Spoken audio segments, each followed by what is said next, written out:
Slowly but surely seeing Bitcoin becoming a topic of discussion at the highest levels of government. Corporations around the world beginning to adopt it as a Bitcoin standard.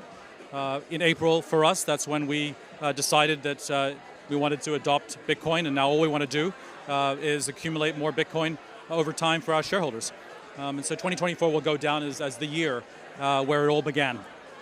The year where it all began, and also sort of like Donald Trump following your footsteps, because now he's saying he's going to have a Bitcoin strategic reserve. Do you think that's actually going to happen? Absolutely. Being a non-American, perhaps I can say this definitively. I do think that the Bitcoin community in the U.S. helped elect the president, and so hopefully President Trump will do what he has said that he will, which is to make Bitcoin a strategic reserve, and then countries around the world will follow. Japan is one of those countries where they do look to the U.S. as sort of their big brother and follow in their footsteps, and so I think if President Trump does adopt it as a strategic reserve, then Japan and many other countries in Asia will do the same.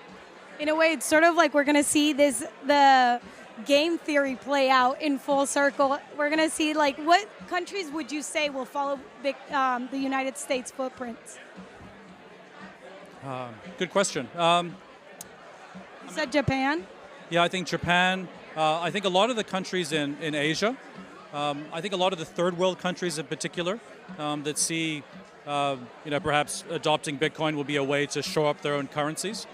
It's going to be interesting to see. I mean, coming out of the Dubai, Abu Dhabi conference, we got to hear from a lot of the governments in the region, and I think it's definitely something that is a topic, and they are secretly buying kind of behind the scenes, and hopefully they will announce quite soon. I think a lot of them are being deferent to the U.S. So after President Trump announces the strategic reserve, I think a lot of other countries will say, actually, we own Bitcoin as well.